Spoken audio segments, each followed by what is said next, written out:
So, Nigel, we start every interview we do with the simple thing. I mean, you've done so much, obviously, in wrestling, man. If you could sum everything you've done up in one word, how would you describe it? Unexpected, certainly. A lot of the highs and the lows I never could have thought of starting out. And in some ways, as I said, in some ways that's good. Some ways it's bad. But I do genuinely feel very blessed with the career that I've had, certainly. Had to take a step back a few times, but some of the things I got to do, just absolutely incredible. And I'll always feel very, very grateful that I got a chance to do them. Absolutely. I mean, Jordan, do you know what I mean? He's an absolute legend, right? Let's be honest. Do you know what? I don't think, well, legend is a word that we can put, but probably one of the best that Britain has ever had. If we can get Bryan Danielson to agree with you, then we'll be getting somewhere. But I'm sure that name will pop up quite a lot in this chat, so we've got a lot to talk about. Liam, do you want to kick it off with the first question, mate? Absolutely, man. I want to talk, obviously, about All In 2024. Talk about, obviously, coming back and the whole process. Oftentimes in professional wrestling, a lot of these sort of things come when opportunity present themselves, you know what I mean? And we had that moment, Zach and I, in Wembley the year prior, and I don't think any of us had thought we were going to get that sort of a reaction. It was a visceral wave of euphoria that just hit when he and I were standing across from each other in the ring. So the idea obviously presented itself then. And thanks for Tony, sort of brokering, negotiating the deal. We were able to do it there at the O2 Arena. So it was, I would say we had about a month or so. Once internally it was ready to go, and we were, guaranteed we were going to have the match to sort of put the finishing touches mentally to be ready for it, for me at least. Absolutely. John, over to you, bro. And that must have been like one of the biggest pops, and it must have been a surreal moment for yourself, obviously in your home country. The first time at Wembley with Zach, or the match itself? The match itself. Yeah, they were very, very, I guess I use the word kind, being self-deprecating as us Brits usually are. But, from the moment we came out there, and every moment of the match, the crowd were just super into it. And that helps so much, with a match when people care about the characters and stuff like that. And to have the opportunity to have Johnny Saint and Marty Jones at ringside as well, two of the, you used the word legends early on. Certainly, they don't come much bigger than those two guys. And to have them sitting there watching at ringside was a real dream come true, a moment I'll take with me to the grave, for sure. Absolutely. What were it like after, do you know what I mean, coming back through the curtain? Yeah, it was nice. It was nice. The thing with professional wrestling, certainly for me, and I would imagine for most guys as well, is you're always in your head afterwards. And when you get to the back, you always go, if I could have just done that, and I didn't do that right, and et cetera, et cetera. So you're always kind of going over things in your head. And sometimes that takes away from, the ability to be present and just enjoy what you've just had a chance to experience. So there was some of that going on, certainly. But once we got to the back and they took some photos with all of us together, Chris Hero and Colt Cabana, who were obviously heavily influenced by both of those guys, Marty Jones and Johnny Saint, to have us all together and have a good chat and the photos and whatever else. And, Bryan Danielson begged to be a part of it as well. That's just how he is. Absolutely. John, over to you, bro. So obviously since 2024, you've popped up in AEW. You've not just done commentary. You've had a fair few matches. Is this something that we can see more of, like you in the ring? Would you love to do like a full year of wrestling? Yeah. No. Good Lord, no. My full years of wrestling are long gone. I mean, good Lord, you could have asked me probably 10 years ago, and I would have said the ship has truly sailed when it comes to me even wrestling again. But I guess, truthfully, without AEW and specifically Tony Khan, I never would have got this opportunity again. So, I don't think there's any benefit to me, wrestling a full-time schedule. sort of part-time schedule that I'm currently on. You know, if an opportunity presents itself and it makes sense from a storyline perspective, then I'll do it. I love doing it. You know, but yeah, not full time. There's too many guys on the roster anyway, younger guys, you know, who deserve more of those spots than me. But if I can add a little bit of flavor, a little bit of spice to what else is going on with my experience and the fact that they see me on TV every week as a commentator, then I think I can. That's the best asset, the best way they can use me. Over to you, Lynn. Absolutely. I want to talk about Magic, man, because this is something I'm passionate about. How did this all come about? Good Lord. Well, I first saw a magic trick when I was about, good Lord, that would have been about 16 or 17 years old. And a friend of mine had a couple of tricks that he did. And I was like, good Lord, I ended up paying him £5 to teach me how to do it. It was a very simple sort of double lift sort of scenario, real sort of beginner stuff. But it sort of got me interested in it. But it wasn't really, I mean, like most things you do in your life, you really ultimately do it for girls, right? You know, and so there was a time in my life where I was single and trying to impress girls, and magic was always a way of doing that, a conduit. You know, it's crazy, isn't it, when you think about it? I don't know if it's still the same now. You know, I've been in a relationship for 7 years now, so the idea of dating is completely alien to me. But the idea that, you know, when it comes to dating, guys are always the one that have to try to be interesting and different and entertain the girl. You know, you've got to make money and you've got to be interesting and you've got to have fun things to say and all these sort of things. But it doesn't seem to work the other way around. You know what I mean? There's not not a lot of girls who are doing card tricks so they can impress guys. It's a different dynamic. But so that was part of the reason why I did it back then. But also when I was going to Japan and wrestling, a lot of times the sponsors would take you out after the shows, and sometimes you would be sat there at a dinner for a good 2 or 3 hours and not speaking the language at the time. It oftentimes a little bit awkward, and sometimes they bring food around that you didn't really want to eat. And so if I had a pack of cards with me, I could both entertain them and, you know, sort of show a little bit of appreciation for the food and stuff, and also avoid the types of food that I maybe didn't want to eat at the time. Yeah. Absolutely. Stuff like that. John, over to you, bro. So we've mentioned his name already, Bryan Danielson. I mean, he's now joining you every week on commentary. How do you feel about that? No, he's on the other brand, isn't he? He's on a Wednesday night. I'm on a Saturday night, so never the two shall cross. Never say never. It could be on pay-per-view. Yes, well, that is the opportunity, I suppose. But I think deep down, Bryan is probably afraid of me. He was certainly afraid of me in the ring, but on a commentary booth, I'm just going to tear him apart, you know? And so I think he knows that. So he's probably politicking to try to avoid me, I would imagine. Over to you, Liam. Absolutely. So I want to talk obviously about commentary and stuff like that. I mean, how much obviously planning goes into that?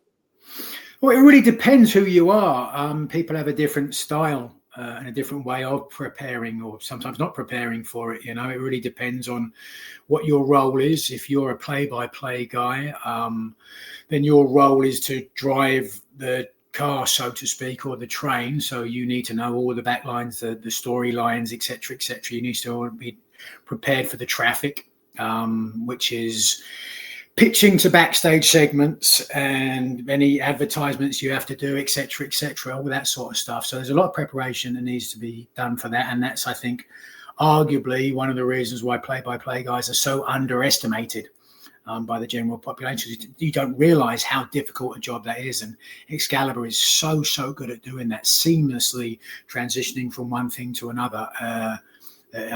People just don't realize how good he is. But in terms of being a color guy,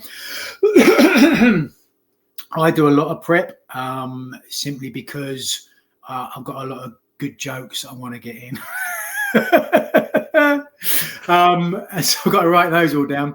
But no, it always does me good to watch back the Dynamite and the Collision from the weeks prior, have that all known down. So when, you know, the matches are happening, you can sort of find a place to put in that.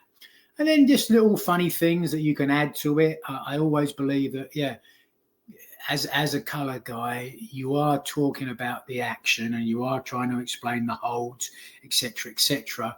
But you need to do a little bit more than that. I believe. I believe that you need to add a little bit of personality and your own little perspective and slant on it. If you don't have an opinion, then it can make for a little bit of a boring commentary team.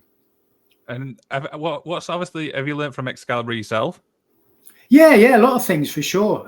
Just sat alongside him and seeing how he'll take one thing and move in a different direction. But on a pay-per-view or on the occasional Dynamite when I am on there with him, he's doing the majority of that side of things. And so it's great. He just pitches me questions and I can answer them as best I can, But with Tony on the Saturday, sometimes I do a little bit more of that heavy lifting in the sense of calling B-rolls and sometimes pitching to other stuff. So the technicalities of doing play-by-play, I can take stuff that I've taken from Excalibur and also Michael Cole, who, without Michael Cole starting me as a commentator for WWE and educating me and making sure that I succeed there to the best of my abilities, none of this stuff would have happened post that. You know what I mean? So I'll always be grateful for Michael Cole for setting me up like that.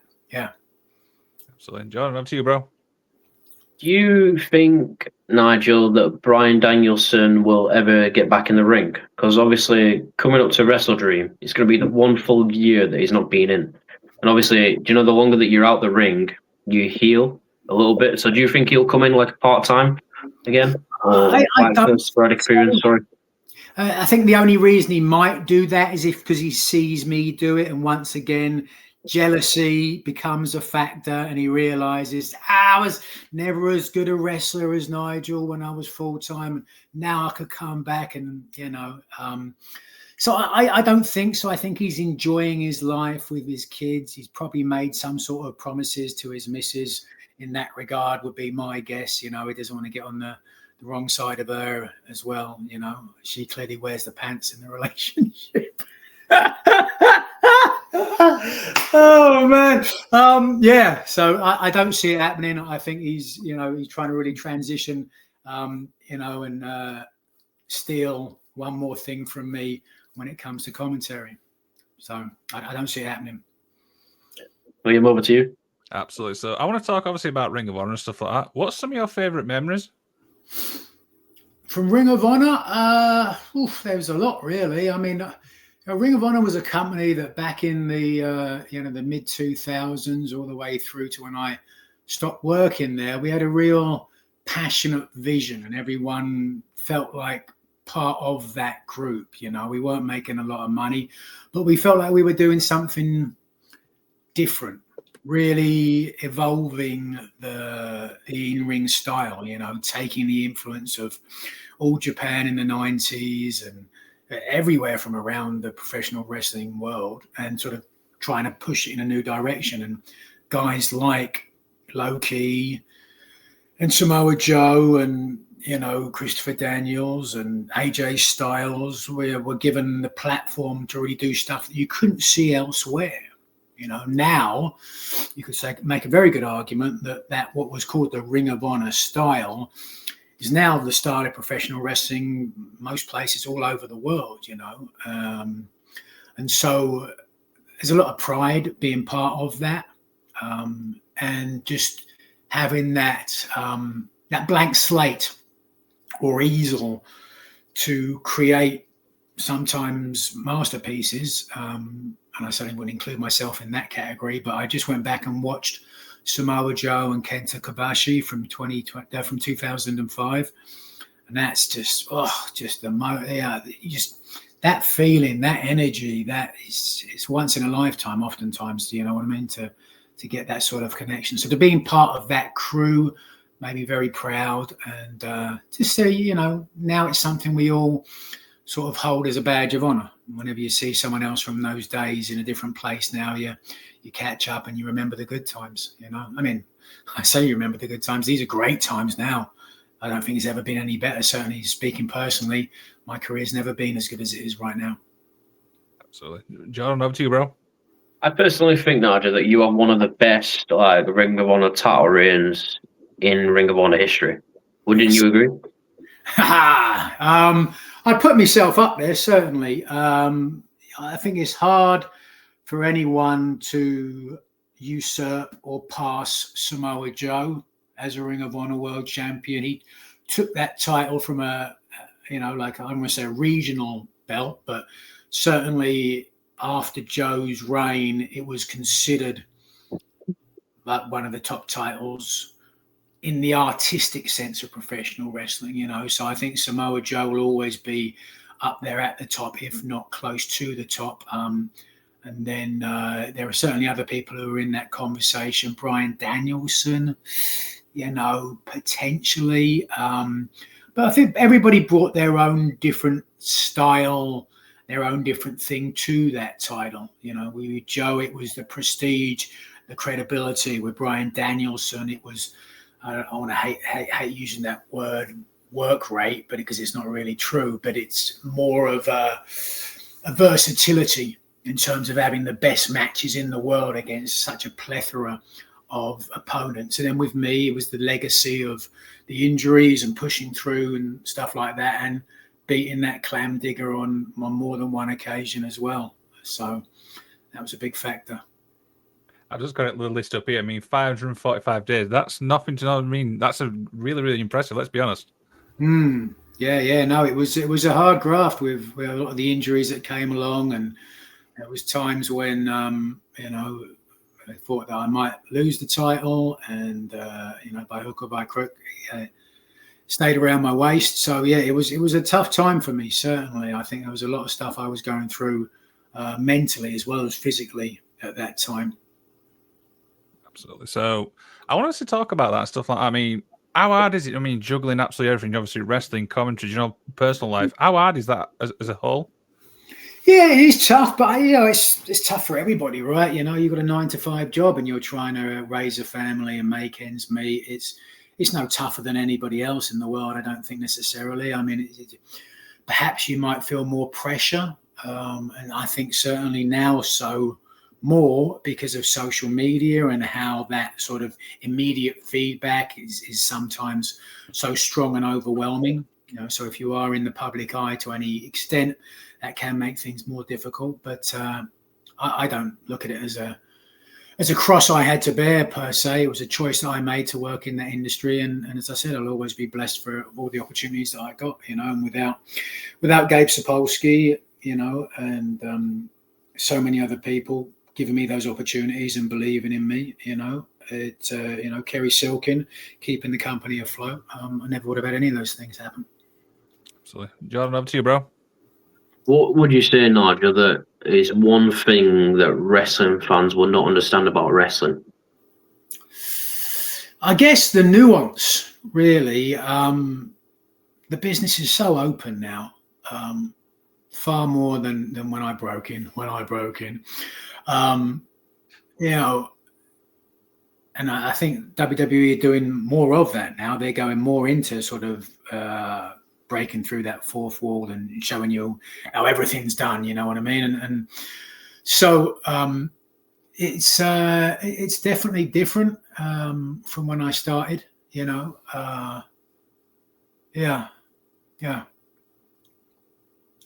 Leave over to you, mate. I mean, like I said, wrestling's always evolving and stuff like that. But I want to obviously talk about social media and stuff like that. I mean, we know fans are quite vocal, obviously, when it comes to social media. What's your thoughts when it comes to social media and wrestling? Yeah, I mean, it has its benefits. I did my documentary in 2012, Master McGuinness, and were it not for social media in its relatively early days then I wouldn't have got the traction to sell as many DVDs and get the movie out to as many people and connect to as many people as I did. Without social media, arguably I wouldn't have connected with Chris Brooker, who did a documentary screening tour for me and has become one of my best friends because of it, And so a lot of people, can connect through social media. It can be a great benefit and boon to people. My mum loves looking on Facebook and seeing how all her old friends from where we grew up and what they're doing and what they're up to. And same thing I can see on Instagram, what my friends have all been doing. So that's great. But I think through the algorithm and how certainly Twitter tends towards, there's a word for it, isn't it? It's not consumption, but it's what people pay attention to. And unfortunately, as human beings, we've evolved to pay attention to, I want to say, negative things. I'm on Twitter trying to look at stuff about wrestling from AEW and looking at what people are saying, specifically the wrestlers, how they're tweeting about stuff. And half the time I have to try to scroll through everything about, whether it's, Gaza and Palestine or shootings in America or the political conflict seemingly between the left and the right in America.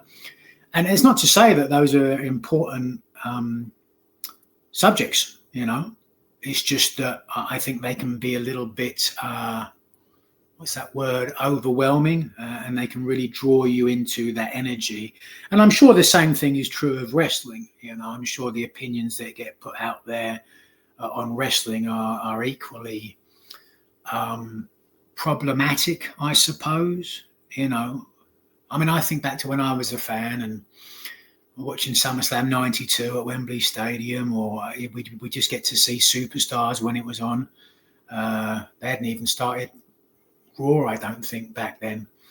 But the idea of me getting upset about a wrestler losing or not getting a push or something going wrong in a match, or people they're just not as smart as they think they are, really. The complexities of running a professional wrestling show, of booking a show 52 weeks a year when there are 2 shows and there are so many people involved, and there's injuries and there's storylines and there's egos and then there's commercial interests as well. How, it's like there's so many things going on. And people like to take everything in a tiny little box and one little instance. And this happened and this happened. They shouldn't have done that. They should have done this. And it's so easy to do. It's so easy to poke fun at things and say, well, that made no sense. That's so fucking stupid. I would dare anybody that thinks they can do better to give it a shot, because it becomes a 24/7 obsession to do it, and I would never want to commit that much of my life to doing it, certainly. And I think it's one of those things where, like, you can't please everybody, right? No, yeah, you can't please everybody all the time, certainly, and sometimes you can't please anybody all of the time, So that's why I think you've got to just have an idea, have a mindset, a viewpoint, a direction, and stick with it no matter what. There are certain barometers of success, and again, that comes up for discussion as well. Is it the TV ratings? Is it how much merchandise you're selling? Is it pay-per-view buys? Is it how many people are buying tickets to the shows? Which of those is a better indication of success and business in 2025? I don't have the answer. I don't know if anybody does. Neither do I. Jordan, over to you, bro.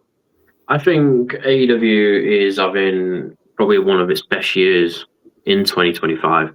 Look, within the last week, they've announced that the women's are going to have the tag titles. And then Jamie Hayter announced that she's going to be blood and guts. What do you think, in your opinion, AEW has the best women's division? Well, it's hard for me to say because I don't watch anything else, to be honest with you. When I work for a company, that's the company I work for, and I don't really pay attention to any other wrestling that's out there other than what pops up on my social media feed. I don't really see that. So certainly it's the best in the world for me, and I think we could certainly hold it up against any other product in the world. But I'm only saying that because it's the wrestling that I see. Now, I obviously have a concept of what good professional wrestling is. And by that standard, by that barometer, yeah, AEW is the top in the world, no question for me.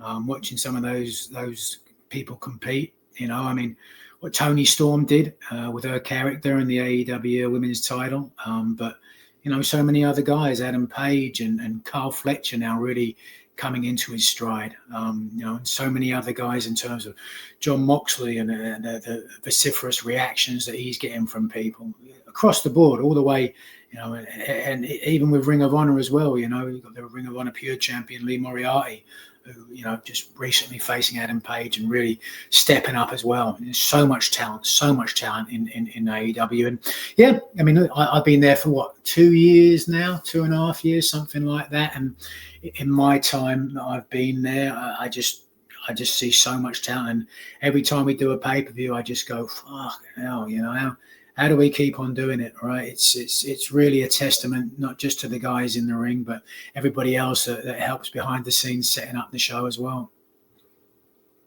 Yeah, over to you, Lou. Absolutely. So I was talking to obviously a few friends in wrestling in the UK scene, and the one thing that kept coming up was the King of Europe Cup. Do you remember anything about this? I do. I have a faint recollection of winning it. Isn't that the case? I think so. Yeah. Yep. Yeah, and I remember there was a young wrestler called Pac in it as well. He was in it, right? And I remember he did a moonsault to the outside and landed on the ringside on the steps or something like that. I couldn't believe that he was still walking after that. I remember wrestling Doug Williams. I may have even been in the final and having a really good match with Doug and being very, very proud of that. And then there was a lot of great talent that was on that show as well. And again, feeling very blessed to be in the tournament and then winning it as well. It was when I think I really found my stride in Ring of Honor and found my voice, if you will, as a professional wrestler. And that, I think, along with like places like 1PW, were just the beginnings of the independent scene in the UK, what will become a renaissance, if you will, for independent wrestling in the United Kingdom. Absolutely. I'm just looking at the thing now. I mean, there's some incredible names. You mentioned it there. Obviously, Pac, obviously Rhino, Martin Stone, Matt Sydal, Jody Fleisch. There's some incredible names just there. Yeah, absolutely. There was a lot of talent. And again, it was much like with Ring of Honor. It was one of those times where we all felt like we were doing something that you couldn't see in the mainstream. I think the style there, that ability, that blank canvas, if you will, which is something I still feel about AEW. And I think that's why, so many of our fans really love us, because arguably, I don't know, can't speak for any other companies, I only speak for the company that I work for, but arguably it's the one place where the wrestlers really have a lot of freedom in terms of creativity, in terms of having great matches and telling great stories bell to bell. Absolutely.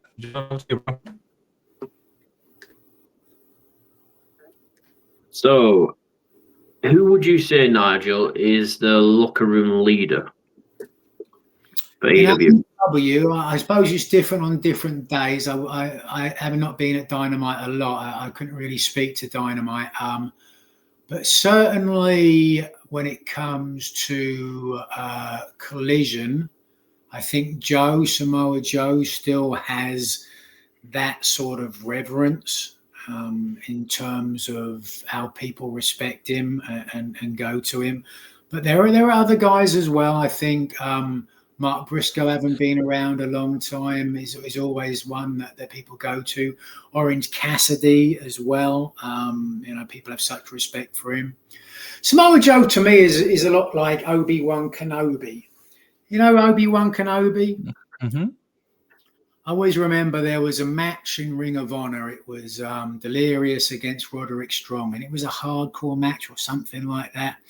Anyway, halfway through the match or somewhere in there, Roderick Strong pulls Delirious off the top rope onto a guardrail. One of the guardrails from the ringside was in the middle of the ring, and I think Delirious got knocked out or something like that. Anyway, after the match, he's in the back and he's obviously suffering from some kind of head trauma, and he's walking around and he's asking people, what happened? Like was it a good match? And he couldn't remember anything that happened, which is traditionally normal. And we were all worried, and so a lot of us were trying to calm him down, say it was a fine match, everything was okay, and everything was good, and let's get you to the hospital, etc., etc. And no one was getting through to him. No one could get through to him whatsoever, and he just was constantly in this state of worry. And he just happened to walk past Samoa Joe at the time, and he just stopped Joe. Joe, it was okay, look. And Joe just goes, it was fine. And he just stopped, calmed down, and he walked off and sat down and got changed. And it was that sort of Jedi Knight ability, you know, like, these aren't the droids you're looking for, you know, like, that match was fine. That's what Joe has. It's intangible. You're born with it or you're not. And I think Joe has that ability to connect to people, and that's what happens in the ring as well. Certainly. Yeah, awesome. William, over to you, mate. So let's obviously talk about Tony Khan. What's obviously like as a boss?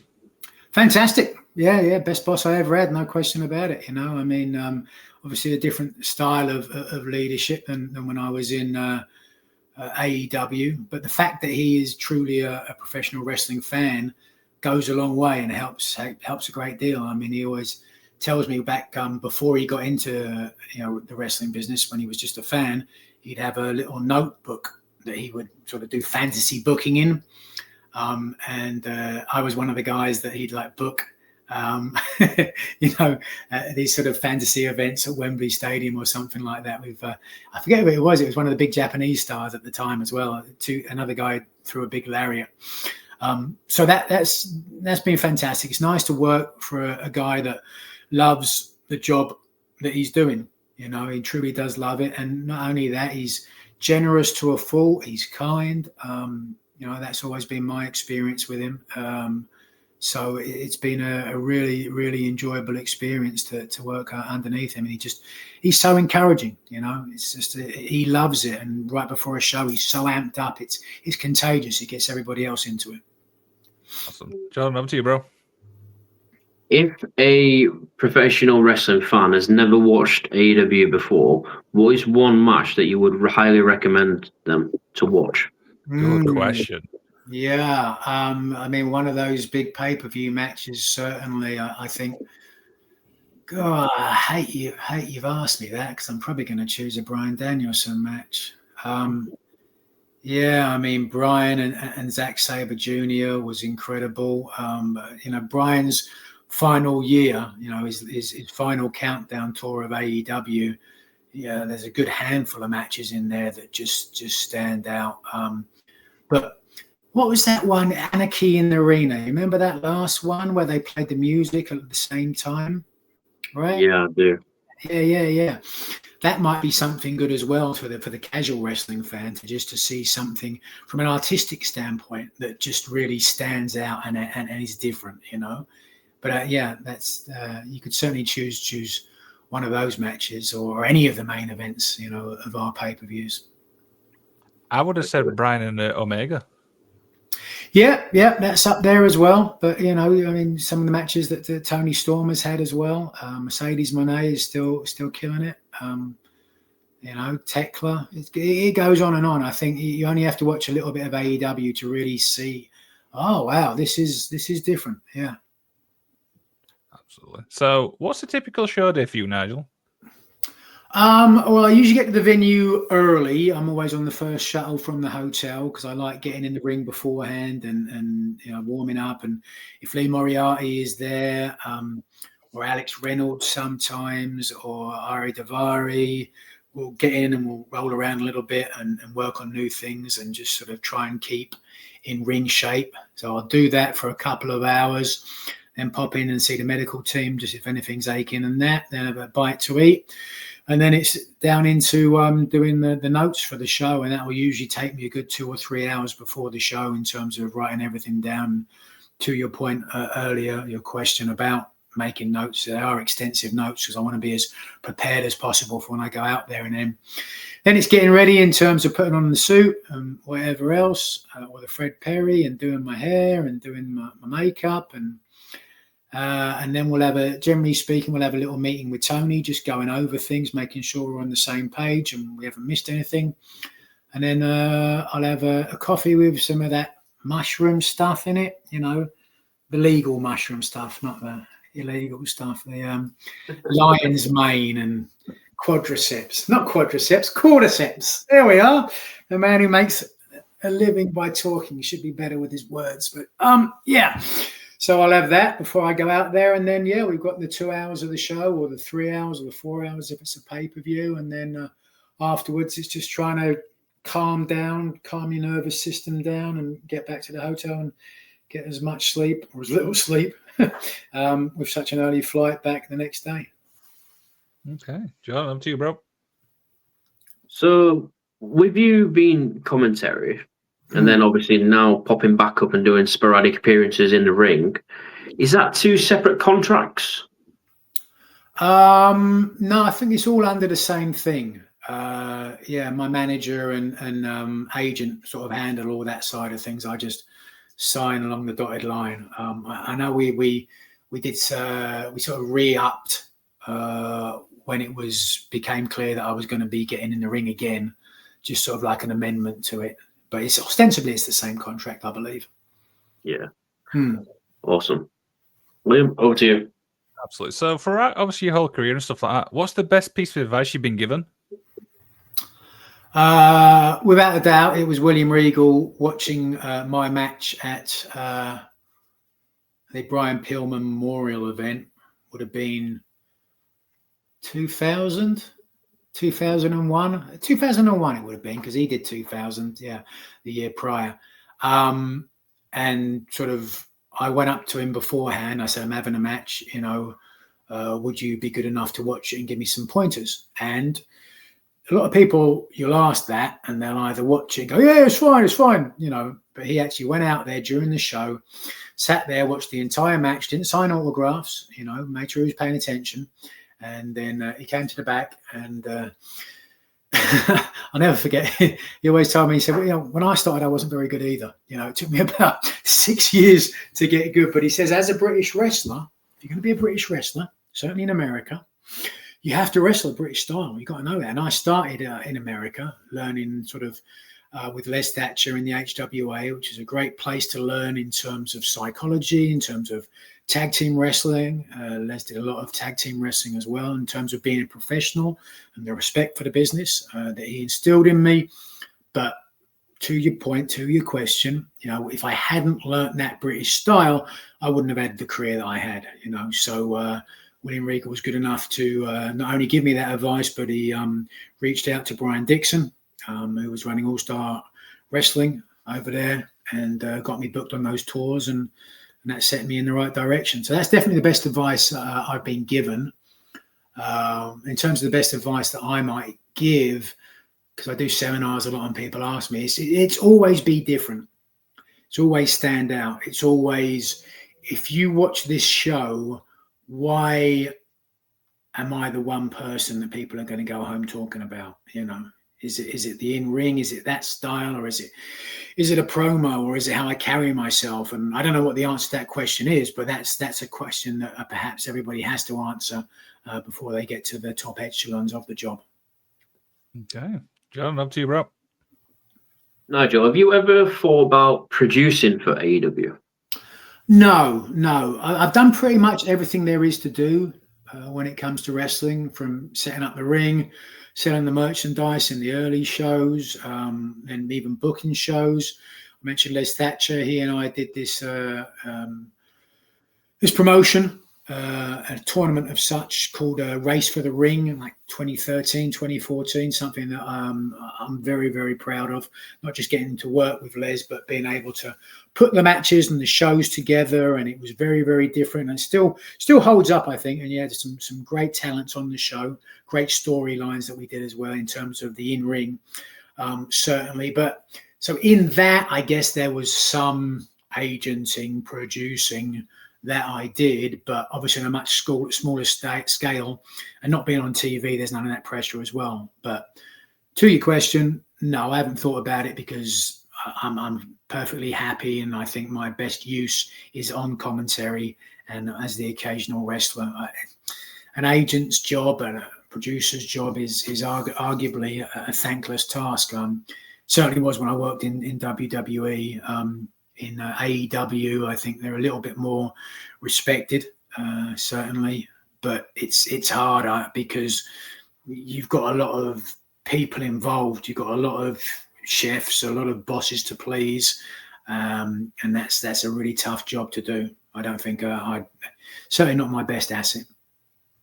Awesome. Over to you, Liam.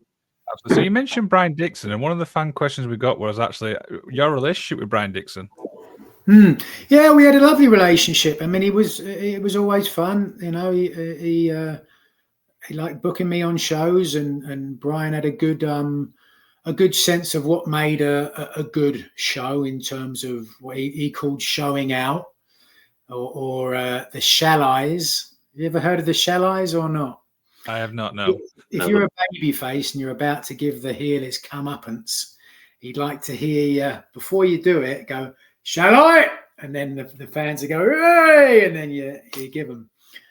It just gets the fans into it, you know. And Bryan would always, he'd make most of his money selling merch. So he'd be out on the merch stand most of the time. We didn't even watch the matches, but he could hear the matches.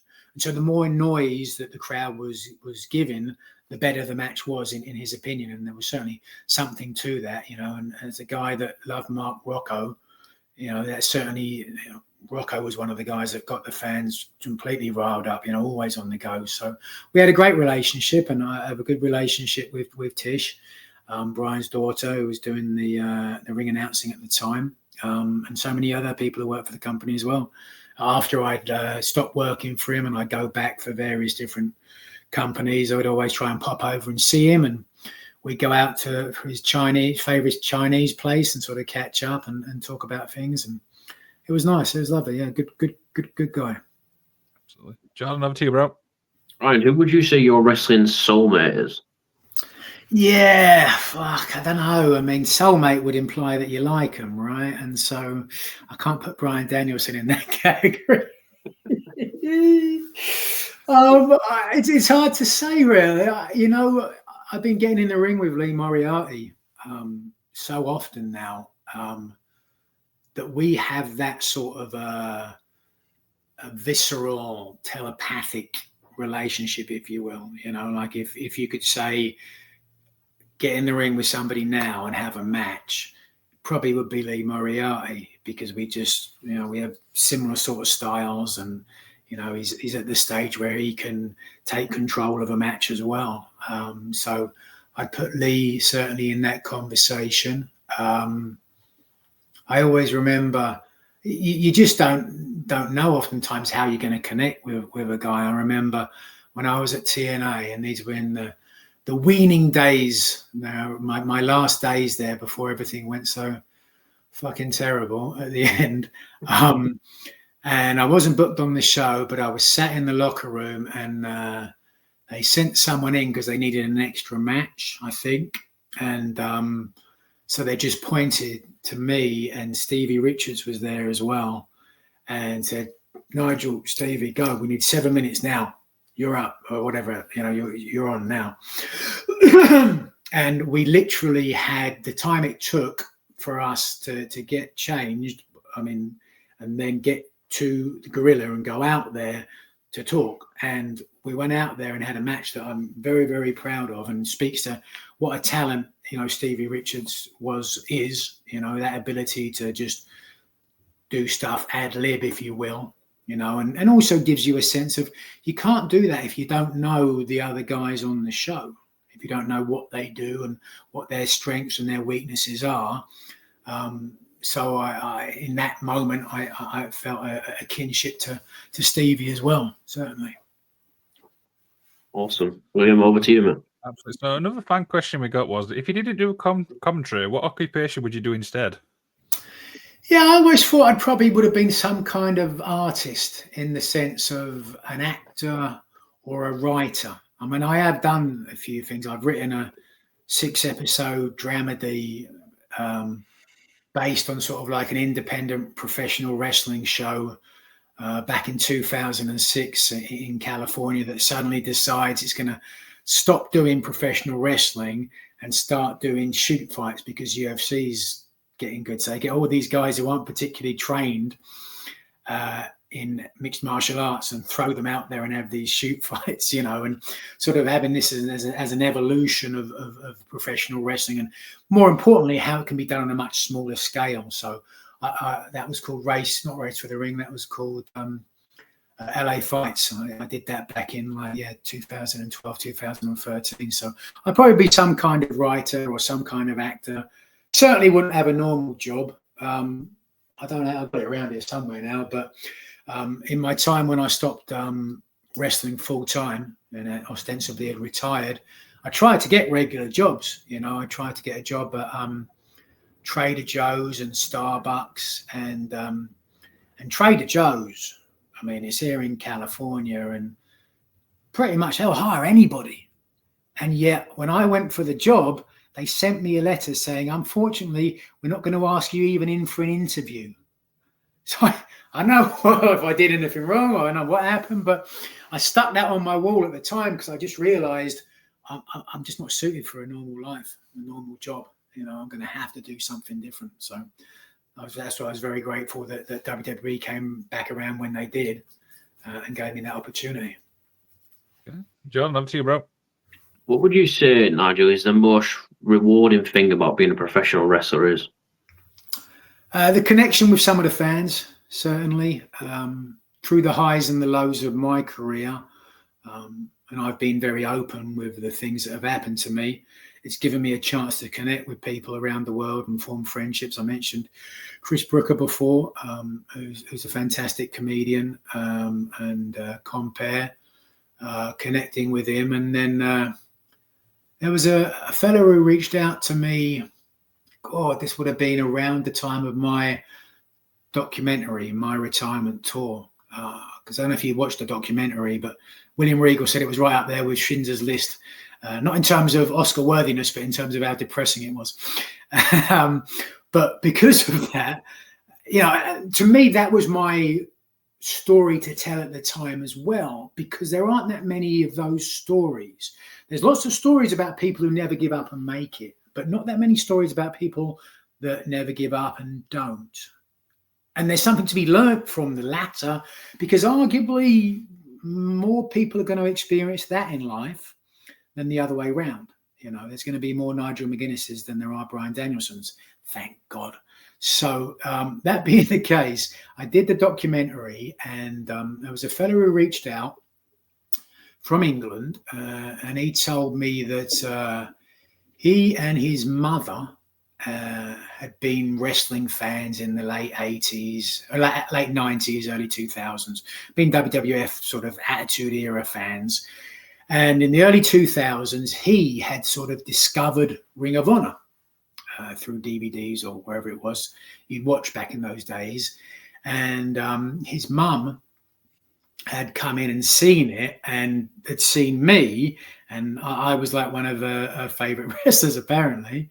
And so, unfortunately, she'd had a stroke. And after the stroke, and she'd lost a lot of her ability to communicate or whatever else. But he'd said that talking about me and Ring of Honor was one of those things that they could connect on. And to know that you've had that sort of positive experience or influence, rather, on someone's life is such a blessing, to make the world a better place, even just for such a insular or singular thing as that. They say, be the world to someone or someone to the world, because it's hard to be both, right? And I think that's what people in the public eye often struggle with. Yeah. Obviously, Lim. Obviously. So, obviously, being involved in wrestling and stuff like that, is it hard to be like a wrestling fan? For me? Yes.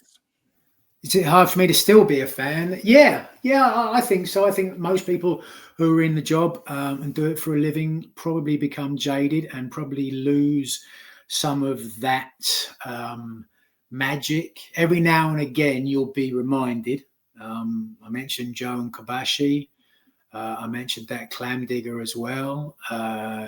Every now and again, there'll be a moment where you just get shuttled back to that time before you knew how everything worked and became so jaded, and you're like, this is why I wanted to do this. This is the magic, you know what I mean? And you can certainly make a very good argument, as I talked about with social media, that people being so smart to it now and trying to analyze this and dissect it, you lose that sense of wonder and magic and passion of just sitting down and watching something. And everybody's obviously entitled to their opinion. You don't have to like a product if you don't like a product, but if you don't like something, I've always said, just turn it off.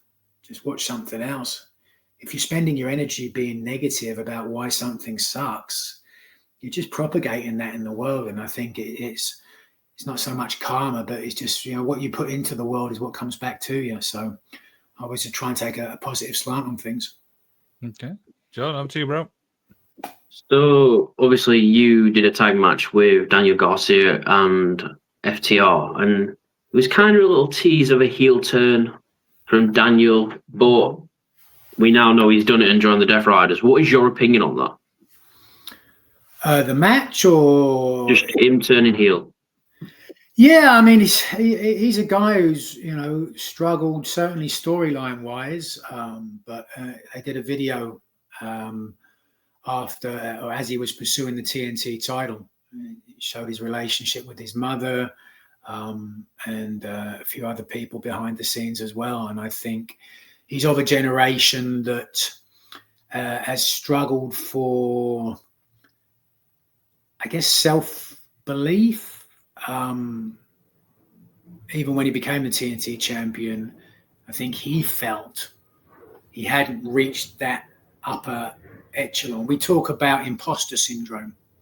A lot of performers, whether it's professional wrestling or actors or singers, have that sense of, internally that voice going, fuck, I hope people don't realize I'm not as good at this as they think I am, and I think that's certainly part of his generation, potentially, and that's why someone like Jon Moxley would appeal to him so much, the Death Riders. So yeah, I think, don't agree with it. I think he's probably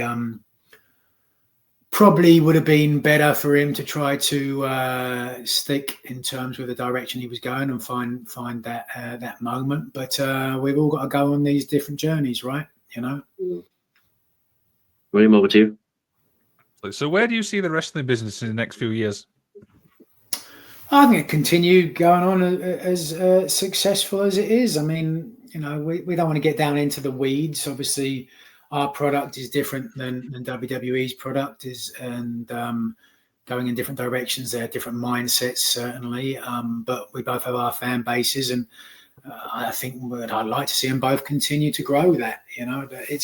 I think we'll look back on this time period, now in the next few years, to your point, as being, a golden era, golden age, if you will, halcyon days, in terms of the professional wrestling industry, in terms of how many jobs there were, how many people were making a living from this, and the opportunity for me personally at my age to get back in the ring on that sort of stage, to do it at the O2 Arena, Wembley Stadium, to go to Australia, travel all around the world and see that and have that level of connection with fans as well. It's I think things will continue to go strength to strength. Certainly hope to see it.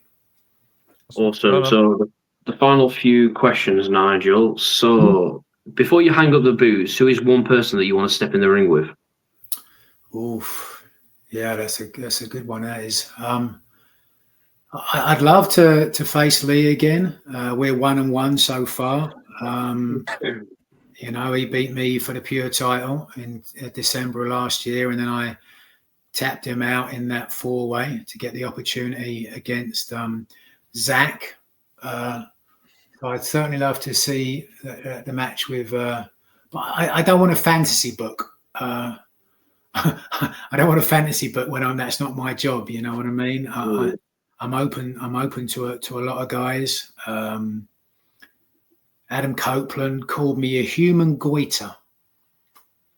I didn't realize there were other kinds of goiters. I thought they were humans were the only ones. I don't know if there's cattle goiter, but either way, he's been very disrespectful. He shouted down at me a couple of times on commentary. So, maybe he's got one coming back to him. I don't know.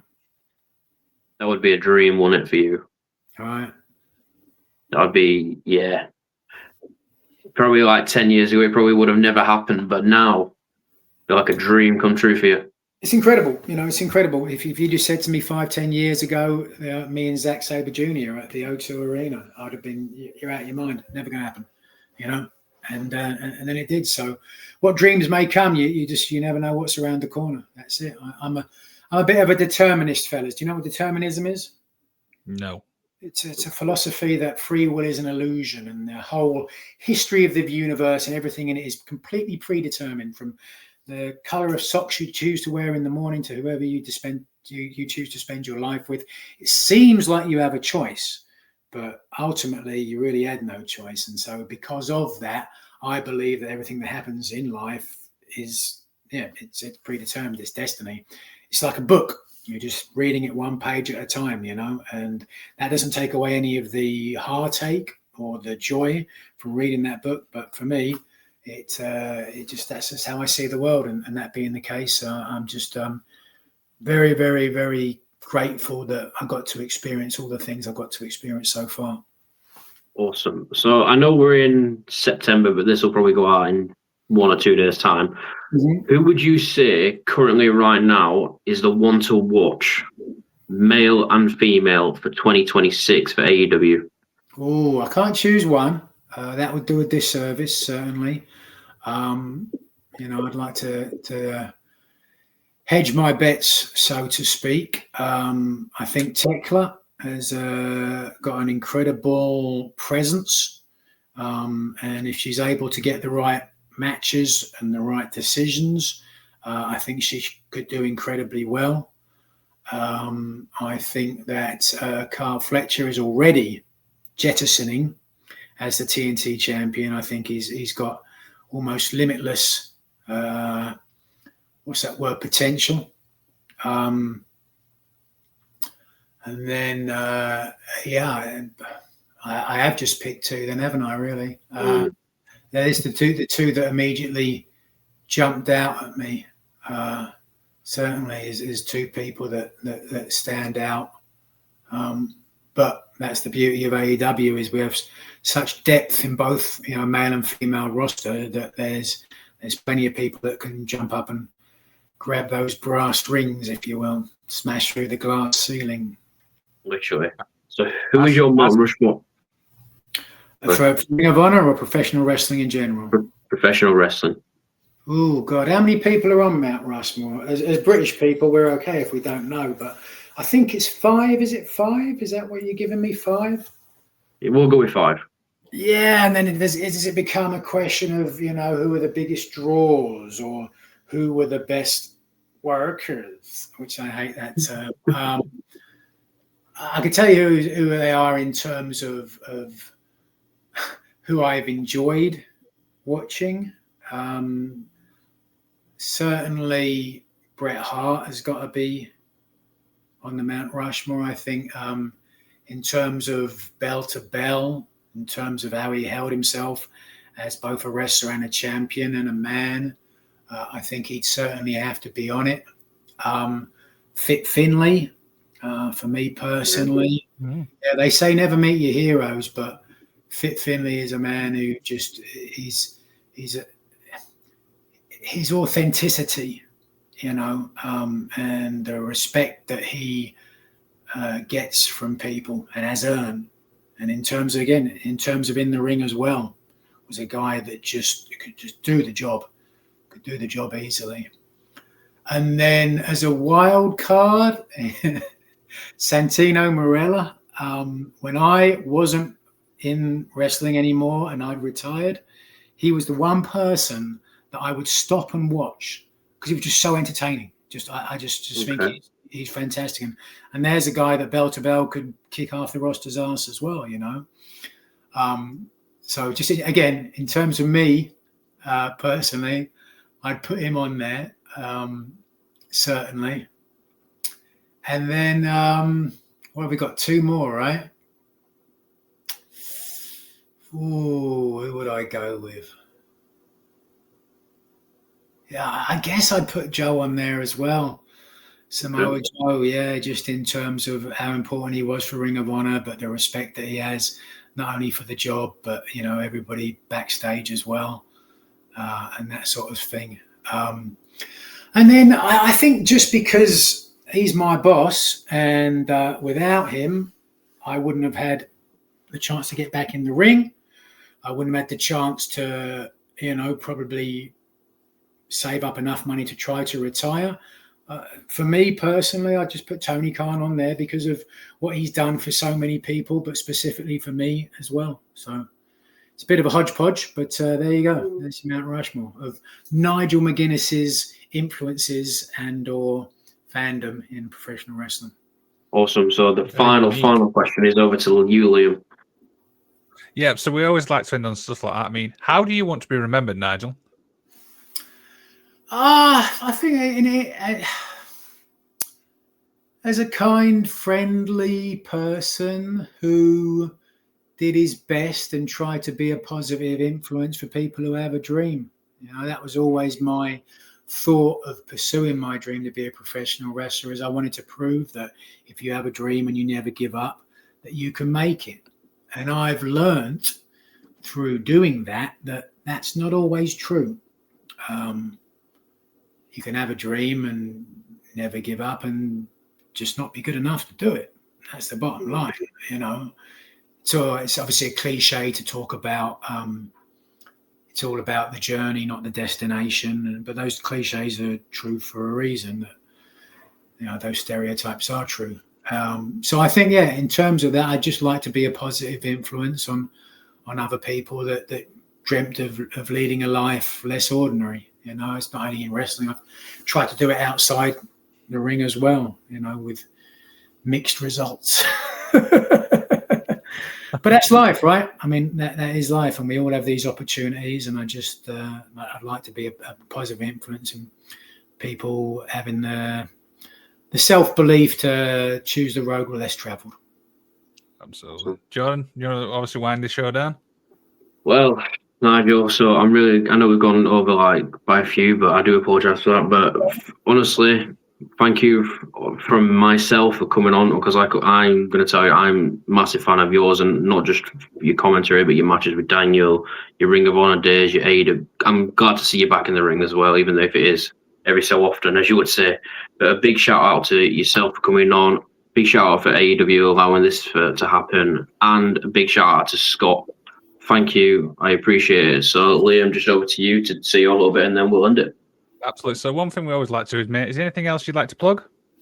Well, of course, AEW and the upcoming shows, Collisions on Saturday nights over here. Where do you see it in the UK? You probably should plug it over there as well, right? ITV. ITV, yes. So you can watch it over there on ITV. Keep supporting the product in that regard. We're coming back over in December, I believe, right? We've got a show December 17th. Wales and Manchester. So pack those places out, and you never know, if you're a big Nigel McGuinness fan, maybe there'll be another match in me yet, and then our pay-per-views as well. We've got Wrestle Dream coming up, an I Quit match with Darby Allin and John Moxley, as well as AEW. Always, top to bottom of the card pay-per-view, you're going to get your money's worth. No question about that. So just keep supporting that, and it's very important. It's very important that people have places to work and to wrestle, and to keep evolving this thing called pro wrestling that we all fell in love with, and for the unfortunate majority of us has become a lifelong romance. Nigel, honestly, thank you on behalf of me and Liam. I really do appreciate your time. I hope you have a wonderful rest of your day. No worries. Keep on wombling.